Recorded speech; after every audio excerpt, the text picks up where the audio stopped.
What's going on, everybody? Welcome back to TOJ Talks. I'm your host, Will Parkinson, at WillPod11 on Twitter, Instagram, and TikTok. Badlands Podcast Network, TOJ Pod, which is now part of the Badlands Network. It's always been under the same umbrella, but now everything's in the same spot. So if you missed the episode earlier in the week, make sure to go check that out. Saturday afternoon, disgusting day in New York. I played the worst round of golf of my life yesterday. And no better person to hop on, Antwan Staley of the Daily News. Antwan, how we doing, man? I'm good. How you doing, Will? I'm not bad. Look, I'm throwing a random Tennessee hat. You got the Gators hat Uh, on. I like what we're doing here. We did not plan this. we did not either. We talked some golf yesterday. Played Bethpage and woof. First drive of the day. Didn't take a single warm up. Cranked it. Dead center of the fairway. I'm like, we're gonna have a great day. Triple bogey. So it's just horrible. Antwan, obviously, owners meetings, combine, Senior Bowl, East West Shrine, like the whole underwear Olympics and kind of logistics of the offseason are kind of over at this point. Now we're into the real meat and potatoes, which is the draft. I know you love the draft. Know a lot of these prospects well. I guess just generally speaking, what would your philosophy be if you were Darren Mougier and Glenn going into this draft? How would you approach things? Is there certain holes to you that are more important than others? Like how would you kind of, just from a strategy perspective generally, and then we can talk more specific prospects, but go into this draft? I would go in. I mean, I think the Jets are in a place where they could take the best available player at certain spots too, because they have a lot of holes to fill too. I mean, obviously we've talked a lot about the right tackle position there. I think they need wide receiver help, tight end help, obviously as well. And then you look at the other side of the ball too. I think they could use a defensive tackle, some safety, maybe some cornerback help. Hell, they could probably use a kicker too if you want to go there correctly too. Whether you draft one or just pick up a guy in terms of undrafted free agents. So yeah, I think they're in a good place where it's not a lot of pressure on them, so they're able to just say, okay, if this best available player is available, then we can take that guy. And I think you might get the fan base excited about a particular prospect, whether it be whether it's Tyler Warren or Mimbu from Missouri, Will Campbell, first round, second round. Me and you have talked about Mason Taylor a lot too as well. So yeah, I mean, it's a lot of different directions they could possibly go, and I think Yeah. they can find a lot of. They need to at least find 3 starters out of this draft too, at least. Yeah, I think this needs to be 4 guys that contribute next year, 3 guys that are starting, and 2 guys that are frankly high level players. Like I don't think they can. This isn't we'll get 5 guys we hope are special teamers. Like this is not that draft. Like to say the least. I guess I started pick 7. It's been talked about a million times. We're at that point in the offseason where, in the process, I guess, where the prospects everyone loved 4 months ago, they all hate now, and the prospects everyone hated 4 months ago, all of a sudden they love. This is what happens at the process. It was Warren, no doubt about it. Warren or Mason Graham. Now it's turned into Warren versus Membu versus Campbell versus Kelvin Banks. Found himself in the conversation. We've gone from defense as an option to if they take defense, everyone's going to riot. Like, I guess pick 7 for you. You're on the clock. Let's just say that the core guys are there, just because it's like, you can do this exercise a million ways, and every mock simulator, one time someone falls here, someone falls here. Let's just say that the core Membu, Campbell, Graham, and Warren are all on the board. The 4 guys have been the most linked to the Jets. What are you doing at 7? Because again, they're all good players. There's no one that's really playing a premium position, if we're being honest. Like, these are all guys secondary premium spots. So what would you do, I guess, if you were at 7? Graham is there. Yeah, that's a tough decision because I'm like, I might have to pivot from my initial point where I would probably take Minbu at 7, but if Graham is there at 7, like, because that would be a surprise if he Yeah. slipped down to 7, then I might have to go. I might have to go in that direction too. Just imagine him next to Quentin Williams too, and just the things that they're able to do on that defensive line there too. And again, like, you're still building within the trenches too, which I think is very important, especially when you're starting a regime. So I had to go with Graham in that case too. But if he's not available, then I kind of lean towards going in the right tackle direction and going Mimbu there. I just think it makes a lot of sense too to have those bookend tackles set, especially with Olu. You drafted him last year, and I think he's going to be a good foundational piece there too as well. So yeah, I mean, I think, and you also look at what Detroit did with Glenn and also Dan Campbell took over. They took Penny Sewell out of Oregon, and I definitely think that's been a tremendous home run pick there for them, to the point where I think they're still reaping the benefits of drafting a guy like that could be a potential Hall of Fame player down the line. So Yeah. yeah, I think if Graham is not there, then I think the sensible thing to do would be take the right tackle. Although I know a lot of fans wouldn't be necessarily happy with that. Yeah, it feels like if you argue for Warren, the argument against it is he's not an elite athlete. Why would you take a tight end that high? I think every draft's different, and it's who's on the board and what your needs are. Like, Correct. Jets don't have a single guy at tight end right now that I would trust to start a game No. that mattered. Do I think that Stone Smart and Jeremy Ruckert could be better than people expect? Sure. I think that's sure, if you want to, like, whatever your expectations are, if they're that low, then sure, there's always a Ruckert's a former top 100 pick. Maybe the light flips on in year 4, and Stone Smart showed flashes as kind of that, like, playing that F position and be a contested catch guy, but like, he's like his best year is like 16 catches. So again, like, let's temper the expectations. I think that in a world for Warren, he's a Jet. I think for Mason Graham, I think to Jacksonville makes too much sense. I think Correct. Him or Will Campbell at 4 and 5. I think either one of those guys. I feel like you could flip flop either one if you're in New England. I don't know, Milton Williams and Mason Graham, and if Barmore is healthy and able to play football, like, your trenches are instantly fixed as well. So, Anton, I'm curious from the perspective of, is there an option where, like, how far there's there's always, who's going to trade back, who's going to trade up? I don't, unless you're trading up for Travis Hunter, which I just don't see the Jets doing. I think it's more likely a Cowboys situation that they trade up. Which still feels insane, but it's the Cowboys and whatever. Is there any situation where you're trading up, or is it, hey, I'm looking to drop to New Orleans or San Francisco or Chicago's slot and pick up an extra 3rd and a 5th, and this year I can address more needs? Or like where does it start for you where you go, I'm interested in picking up more picks here as opposed to just taking whoever's on the board? Yeah, I mean, I think it's a better option of them trading down than it would be trading up because, I mean, unless you're trading up to try to get Cam Ward, which, seems highly unlikely at this point. It seems like Tennessee is, definitely going to take him. I can't really see any scenario where they're going to trade up. I mean, obviously, I remember the draft process once it began that I was thinking Abdul Carter might be pretty good for the Jets, but, during that playoff, he kind of, upped his status to the point where, like, it was no chance he would make it to 7. So I was like, that's not really necessarily an option. And then, yeah, Travis Hunter seems like to me, either the Browns or the Giants are going to take him because it seems like they're not going to be in the market for a quarterback, at least not at 3. So you look at that, and I still think, if they stay at 7, they can get a good player. If they trade down, I mean, they could get a really good player. You can still get a tight end potentially, like Loveland from Michigan. I definitely think is also an option too for them. I know a lot of people have talked about Tyler Warren, but it seems like both of those guys have, really gained momentum. Some people like, Warren is, tight end 1. Some people like him at tight end 2. So yeah, I think you have a lot of options to be able to, or, do it. If you were to trade down, and like you said, like we both said, they do have a lot of needs. So trading down might not be the worst pick in the world, especially if you're picking up an extra 3rd-round pick. Then you're getting a chance for another starter on this team, which they desperately could use.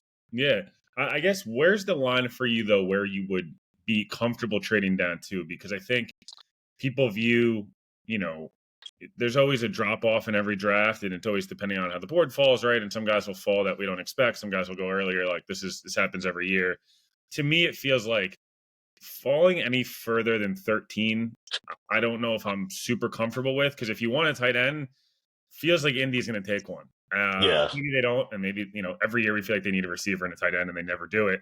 But I don't know if you feel like no one else is going to take Warren and you can move back a few spots, and like you said, you trade back with New Orleans, who wants Dart, or Chicago wants Genty or whatever. Yeah. I guess I transition that into, is there any players that you would not be surprised that the Jets take at 7 that are not guys we've talked about, whether it's Genty or Jalen Walker or Shamar Stewart or Jahdae Barron, or like one of these guys that in the previous Lions regimes have taken off-ball linebackers, running backs, safeties, They've done the Lions pretty much in the last 5 years haven't taken a single like quote unquote traditional premium position in today's NFL, and it's worked, right? Yeah. It's I guess not all of them, and Jameson Williams was a little bit of a unique case that obviously the ACL and then gambling Yeah. privileges and every other thing imaginable. But no, more importantly, like I don't think anyone thought they were going to take Gibbs and Campbell, and it's worked for them. It's worked tremendously, and it's hard. Sewell again, they played him at right tackle. They didn't draft him to be left tackle, right? Like there is. Correct. So I guess is there any? I think everyone's kind of on the Genty is like, is this going to happen? Could the Jets obviously had interest in Gibbs, like different regime, but Brees is on his last year. What would be the name that you would be like, wow, I'm intrigued by they went like this, but I'm a little shocked they went this way. Well, to answer your first question, like I think where they could trade back and I think be comfortable taking a pick, I think, about 15. Yeah, I think anything beyond that, I think you're like, I don't you necessarily got to be know getting next what they're year's doing. one and like stacking Exactly. picks for that. Yeah, Exactly. Like I think you said 13, I think 15 is like a 13, 15 is a good sweet spot. Beyond that, yeah, I would be, really surprised there unless you're like you said, unless you're accumulating picks for, the next year there. In terms of just the player, like if I would be totally surprised, although I like Matthew Golden, but I'd be surprised if, they were to take him for a few reasons. One, kind of what you alluded to there. I feel like Aaron Glenn wants to build within the trenches there. Also, I think they're going to rely heavily on their running game this year, especially with Justin Fields there and, Brees and, Glenn talked about that at the owners meeting, talked about the running backs that they have in the room. Obviously, Braylon Allen, 21 years old. We touched on that a lot, his age last year. And then Isaiah Davis, too, I also think they really like, too, as well. So that's why I think, getting a tackle would make a lot of sense, too. But yeah, if they were to go the golden route, I would be very surprised because I think he's a lot like Garrett Wilson. Like he's kind of similar size there. He's probably a little bit faster, I think, but similar build there. They do very similar type things there. I do like him as a player, but it just doesn't seem like, although they do need wide receiver help. But I think you could possibly get that maybe, later on within the draft if you want to go like a Jaden Higgins from Iowa State. I definitely think that might be a guy that they could potentially hit on like on day two. yeah. I think the only way they look, there's no one. I mean, I guess there is actually people higher on Jalen Walker than I am, but I just to me feel like there's a 10% chance they take a Mike Green, Jalen Walker, Jade Barron, Yeah. Shamar Stewart, and Aaron Glenn's like, fuck it. Like, I think he's the best player in the draft, and I tend to agree. Jalen Walker's a top 5 player, like for me in Yeah, this class. And, I like love again, him. Like we he's going to we end up talked as a about him. right? Like we know it's going to happen, Yeah, but like there is a small chance. If you're the Jets, you're hoping someone loves Jalen Walker more than Carolina does, and wants to come up from either 9 or 10 or wherever it may be, and you try to jump because Carolina feels like. I mean, Dave Canales it's a good sweet spot. he showed full ass in the Kay Adams show and was like, "Yeah, we're taking defense today." And then Jalen Walker's like, "Yeah, I love the Panthers." It's like, And, okay, he's from North Carolina yeah, originally too. So yeah. like it just Our makes boy too Mike much Kay will be sense. excited. It makes too much sense. I just be curious. Whoever does draft him, I'm curious to see how they use Yeah, him because you can use him in a lot of different ways. Use him as an edge. You can use him off ball linebacker. I mean, like you got somebody that can. That's really a Swiss Army knife in this draft, and somebody that can do a lot of different things. So I'm like, if the Panthers were to take him, I actually think that would be a really good fit for a lot of different reasons. yeah. I transitioned to pick 42. I've talked a little bit about this week, and I'm curious your thoughts on this. If they go tight end at 7, or they go non-tackle. Let's just say they go non-tackle, right? Like I just leave it open because someone will get angry about this. How high now? A question to flip it. We said, how high would you trade back? How high would you trade up to go get a Josh Connerly, or if you find Gray Zabel that you like, love Gray Zabel, he's going to be a guard for you, and you move AVT to tackle. Even though I know the Jets said AVT is a guard, but if everyone actually listens to the full quote, he also said, "But we also love his flexibility." So Correct. that's a huge cop out. Remember, these guys are professionals at this; they know what they're doing. Just like the media knows how to ask certain questions, the coaches and GMs know how to answer it a certain way to leave themselves open. How high would you trade up back into round 1 potentially, or even a couple spots in round 2? Like to me, if Josh Connerly falls to 24, which feels somewhat likely, Minnesota has no picks in this draft, and Obviously, Rick's got his connections being there for a long time, and the Jets have Yeah. done draft deals with Minnesota and the Joe Douglas regime quite often, actually. AVT deal in the last year, obviously with JJ McCarthy. Are you giving up a future 3 and I don't know, pick 110 and something else to go up and be like, hey, we got Tyler Warren and Josh Connerly. Like nothing else really fucking matters after this because we have a right tackle and a tight end and we'll figure it out. Like, or are you sitting there going, whoever falls to 42, like we can't really afford to be giving up future assets for a guy. Yeah, I think I mean I like Connolly. Like if you want to go in that direction, if you take a tight end, then I definitely think, he would make sense too. I mean, also if you want to trade back, it depends on where Josh Simmons falls. Like I've heard different, you Love know, Josh Simmons. This is a yeah, huge Josh Simmons podcast. I've heard people say like he's a early second round pick. I've heard people say like mid first round. Just it's just it's various opinions on him. But yeah, I think at round like you said 24. Like I think that's probably about a good spot to take him. So I Yeah. definitely think if you really like him, then I think that would be fine too. You also talk about other, if you want to wait to possibly day two to take a guy. You talk about Donovan Jackson. You also talk about Zabo from North Dakota State. I definitely think a guy he's also been, talked about too as well. So, they could go a lot of different directions too as well if they want to wait until the second round there. But it just seems like to me like, you know, it might be just the way that Glenn and Muji talked about it at the owners meeting, and just stuff that I've heard. But it really seems like they are going to take a tackle, like somewhat knows either round one or round two. Like it just seems like that's going to be the case there. It's just a matter of when. And yeah, I wouldn't be totally surprised if they were to trade back into the first round because you get that 5 year option Yeah. available to you, and I think that's huge. Yeah.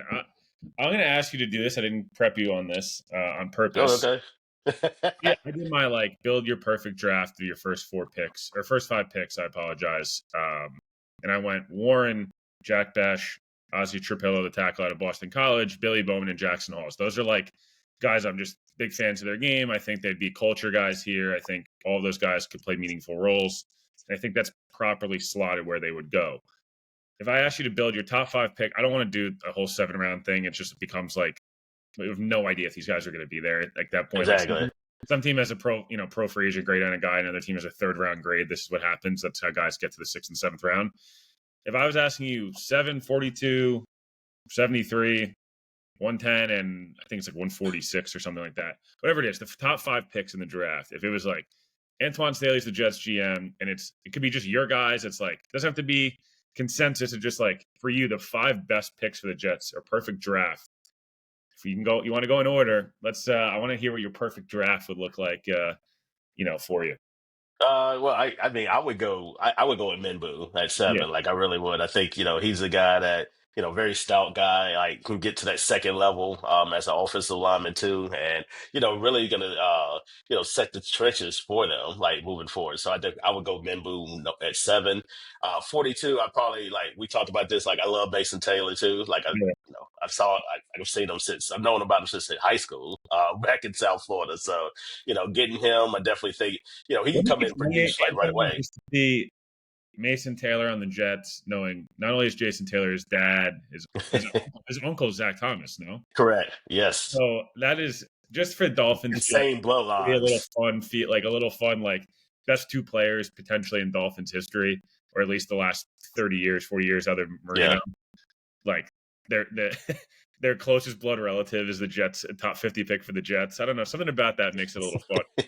Yeah. I mean, Jason Taylor did play a year for the Jets, so I mean, you Won got more that going playoff for games you. with the Jets than he did with the Dolphins. He did. He did. So yeah, I think Taylor definitely at 42 makes a lot of sense too for me. Like if you want to talk about, in that case, like, we talked about Higgins there for Iowa State. I definitely think he's a guy that, you look at and just say, okay, like I think he could come in and, produce that, especially looking at the thin wide receiver core of the Jets at the moment. And it's a lot of, you know, uncertainty with Alan Lazard. Like they want to bring him back, but does he want to accept a pay cut? That remains to be seen. So in that case, like either way, I still think you need to draft a wide receiver because whether Alan Lazard is on the team this year or not, then he's definitely not going to be even if he's on the team this year, he's not going to be on the team in 2026. So yeah, you definitely want to get somebody moving forward there. I still think you need to take a quarterback prospect, and then you can do that on day three of the draft. That's why you look at a guy like maybe like a Will Howard from Ohio State. I think that would make a lot of sense to me. Somebody that you could develop, but also it's not really putting a lot of pressure on Justin Fields there. He could just go ahead and feel like it's his job. And also, you still have Tyrod Taylor there too as well. So I definitely like that pick too as well. And then you look at just fortifying the offensive line some more. Then so yeah, I definitely think looking at some of the guards that's in the draft too as well. So for me, it would probably be like probably would go with maybe a guy like a Will Lincoln, maybe from North Yeah, Carolina. You could possibly see that. A shorter guy, but very stout too as well. It's not a lot of 5'11", guards going around there, but yeah, no. I do like his game too as well. And on day three of the draft, I don't feel like it's that big of a reach to go out and see what this guy can do. So yeah, those would be the five picks that I would have. Last two things here. Obviously, you've covered, Glenn's, month and a half, 2 months on the job, or 2.5, whatever it is, doesn't matter. We've seen a lot of like the interactions, and I've been a part of it obviously at the combine too, and like Muji's not really said much, and I just don't think we're ever really going to get much out of him. He's kind of a reserved scouting background. He's just a quiet dude. Glenn's obviously got a big personality, but it's a very different personality from Saleh. And obviously I know you covered Dan Campbell when he was down in Miami, and Mhm. it comes from that background and stuff like that. What have you made of Glenn just kind of publicly thus far? I feel like there's been like oh, he fucking hates the media. And I don't know if that's necessarily true. I also No. think he hates dumb questions. And I think he has no Yes. problem saying, like, I've already answered this. If you notice, like, I'm even sure you've noticed this more than most people. If you ask him a question he's already answered, and he's like, I'm not answering that. And it's, Yeah. yeah, I guess, what have you just generally made of first couple months covering him, and, kind of a lot of the public? I know he dunks on Rich a lot, so, like, everyone makes fun of it on Twitter, but, like, just Well, he generally. he done me too. So like I thought I didn't really take it personally. Like I asked him about Jamie Sherwood, and then he was like, I was just like, what led into it? Because they didn't have any history with him. Like, and Yeah. then you decided like that's one of your first big moves of your regime to keep Jamie Sherwood. So I was just curious to what went into it, and then he didn't want to answer. So I didn't really take it personally at all. Like it is what it is. Like he's a guy that he wants to keep certain things close to the vest too. He's a very guarded guy, and you know he actually kind of laughed it off too. So yeah, I really don't think the fans are going to think one thing, like because a lot of fans hate the media, and that's totally fine. But I don't take anything personal, not in regards to that. So I just think he's a guarded guy. And he's getting to know us. We're getting to know him, and I think over time that we'll build that relationship to the point where it'll be better. But I.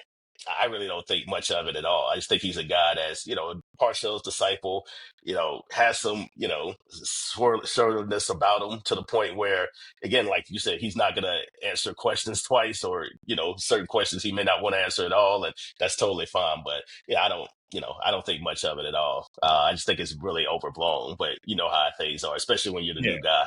Yeah, no, of course. And I guess just kind of building off that quickly, is there a point where, well, I think a lot of people that are not the biggest believers in Glenn have seen the way he's kind of been pretty forceful in a lot of the answers, or very Yeah. much like it's my podium, like I'm running the show here a little bit, which is totally fine. Like I respect the Mhm. shit out of it. Like good for him. Where is it? How quickly does he need to win games, in your opinion? Because I think it's this weird dilemma right now where they've had this one playoff drought coming off this hyper expectation, obviously big failure last couple of years, and all that stuff. But and like there's all this pressure to win, but at the same time, there's a team that won 5 games last year, hasn't made the playoffs in 15 years, and he's a first time head coach. Like, is there a balance for you of what does a good start have to look like where he can continue to be like a little standoffish and like, hey, I'm going to be guarded here, or is it going to get people are going to start to get on him, a little bit? I feel like with Saleh, it's the same thing. It was all positive, positive, and then start losing, and it becomes like a little mopey, so that people turn on you. Like, where's that line for you? Of do you need to start like 3-3? Does it need like where's it? What's it need to happen early on in the season? I think people just want to see the team. Like it doesn't have to necessarily be wins and losses. They just want to see progress. Like they just want to see progress, and it might not always be wins and losses. It could be just player development, or the team they may lose a close game to Buffalo, in the end. And then like, okay, we are just like, you feel like this team is getting a little bit closer too. Like we're not there yet, but we're not that far off. So it just can't be a 1-6, 1-7 start. And then I think people are already pessimistic about Glenn too, for various reasons. And then that would just feed into the pessimism if they were to What start are one those and seven, reasons, 1-8. Antoine? What could it possibly be? We be here all day talking about some of those reasons there, but a lot of people didn't like getting rid of Aaron and getting rid of Devontae, and they feel like this team is not better. I mean, clearly they're not better roster wise. I mean, they're just not. But yeah, but at the same time, like they needed to change. And Aaron Glenn, he didn't want to deal with a lot of the noise that came with the previous regime and some of the players too. Like he even said it. He was like he wants to have a little bit more of a quieter organization and program there, and that's probably a big reason why the Jets are gave the buyouts to a lot of different people too within that organization as well. But yeah, I just don't think, long as they don't get off to such a horrific start that the season's over in mid-October, then I think he's fine. Yeah, I think I've comped them a little bit. I said this back in December. I said whoever the coach is, like a little 2024 Mets in terms of 2022 Mets coming off this like great year. They obviously choked in the playoffs at the end and whatever, but 100-win team. They go into 2023. They have all this expectation and they were horrible. Yeah, And they shed some of the big names. They shed some salary. They kind of went with more of the 1 year high risk, high reward, low risk, that type of situation. yeah, They were a really fun team. They were new manager, new head coach. You do go through the comps and like Lindor didn't have as good of a year in 23, then he has a much better year in 24, right? Like McNeil, like you just kind of peed all these different guys and you go through it. And not even as a Mets fan, just watching from the outside in, like I've talked about this so many different times. Everybody pretty much on that team last year had a down year. Like everybody. Like it wasn't even the really great players, the actual genuine blue chip guys. yeah, By their standards, like I don't want to say they sucked because it's not fair, but Sauce wasn't Sauce all year last no. year. Michael Carter wasn't hurt all year on defense. Quinn Williams wasn't Quinn. Like you Even start going down the Quincy, list. Yeah, Quincy didn't have his best year. Jermaine's hurt. Like Garrett was good, but I feel like Garrett had another level. Brees was fine at right? times, but has another level or two. Like you start to go through it, and you're like, wow, like everyone kind of played underperformed, and it's not just coaching. It wasn't just Rodgers. It was everything. That's why I feel like there is some reason for optimism of, hey, if you have a good draft and guys play to the back of their baseball card, for lack of a better term, they actually should be pretty decent. I'm not saying they're going to be great, but if you're actually well coached and guys play to their ability, this roster isn't quite as bad. There's just a lot of different holes. Antoine, I'll finish with this. How upset are you about the torpedo bats? And are you mad that Aaron Judge is the best right-handed hitter we've seen in the last 75 years of baseball? Oh, come on, really? I think the torpedo bats are really overblown. I mean, you look at the Yankees, the first like, first of all, could it be just the Brewers are not a good pitching team? Like they don't have good pitching, and they're not a good Maybe team. it was 85 degrees out randomly, and the ball travels, and that's what happens when it gets hot out. Like that's what Exactly. in baseball. Because the Arizona series, I mean, they lost 2 out of 3, so it's not like it's gonna come in waves. Like it's gonna be some series where the Yankees are really good, and then other series where they're not hitting as much. But when you got a guy like Aaron Judge, and uh, yeah, he's definitely one of the best right-handed hitters I've ever Yankees Red seen. Sox will be back this year. I feel like we have the first time in Oh a long yeah, time. It'll be not in a long time, but it hasn't really been peak Yankees Red Sox outside of like since 2019. Really, I guess we had the one wild card game in what 21. 21, 21. 21, and Yeah, that was just, it was that's a probably one game. It was a one game thing, which kind of sucked because it was like this was exciting, and then it was over in the first inning. Garrett Cole shit down his pants and the whole thing. But like, I feel like in the last couple of years, Yankees Red Sox has sucked. It's just not.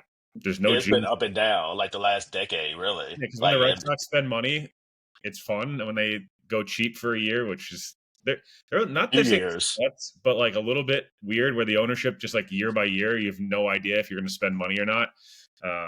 It'll be interesting. Last question, Antoine. Final four today, obviously. Who do we think's me dancing on Monday in a title game? Man, I got the Gator hat on, so I think it's gonna be Florida and Duke. I think it's just been seems like they've been on the collision course there.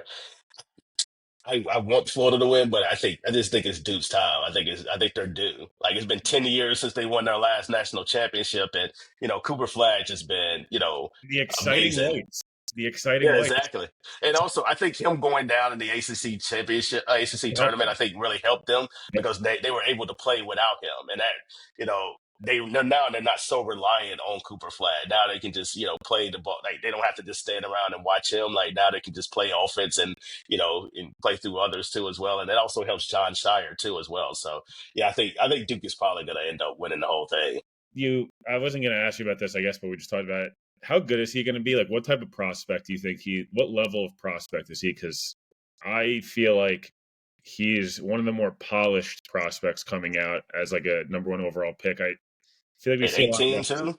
Yeah, Yeah, like I don't know who, like even, yes, he's not the same. No one's going to be like the level of Wemby because he's 7'5" and like the way he is, but I don't know, like Cooper Flag's like got a pull up game. He can shoot correct. threes, he can dribble, he can play point forward, he rebounds. Hella athletic. He's very athletic. It's just he actually is like a complete basketball player as opposed to a lot of these guys. Even Zion coming out, it was like Zion's an insane athlete, and his high school mixtape is crazy. But Correct. there was like a lot of questions about, hey, how's his body going to hold up? Cooper Flag doesn't feel like that. He feels like you're just going to be good right away and be like a 20-point scorer next year in the NBA. Yeah, I feel like he's going to be a perennial all-star type of player. I think he's going to somebody that's going to average I think he can come in and average 18, 19 points a game as a rookie and be in the midst for rookie of the year. And I think, in the all-star game too, like I think he's going to be that good. I'm curious to see where he lands because I think that's going to be very important to his development and growth too. If you land in the Hornets, like, I mean, they have ball, like they have like Brandon Miller too as well.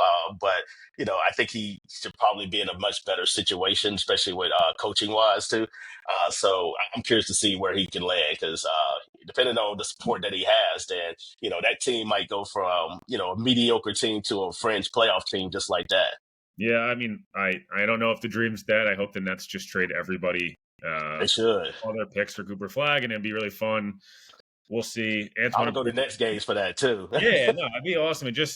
I know Knicks fans hate whenever I talk about the Nets and stuff, but when Knicks Nets was fun during the Knicks were good at the end when like there was the end of the Knicks Nets, Yeah, and with even back Durant to too. Aaron Williams like Nets team, which was they were very underwhelming, but at least they were a fun team. And then the Knicks were obviously good under Melo. Like it is fun. I know it's not the rivalry that Yankees Mets or Jets Giants or these other ones are, Islanders Rangers, but New York City's basketball when it's like actually good and both teams are good, it makes it at least more fun. At least regular season games have some type of intensity to it.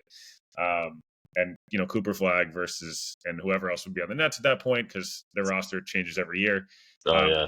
but regardless, Antoine, appreciate taking some time. Live show in 6 days. We're getting close. Appreciate everybody for listening, and we will talk to you guys soon.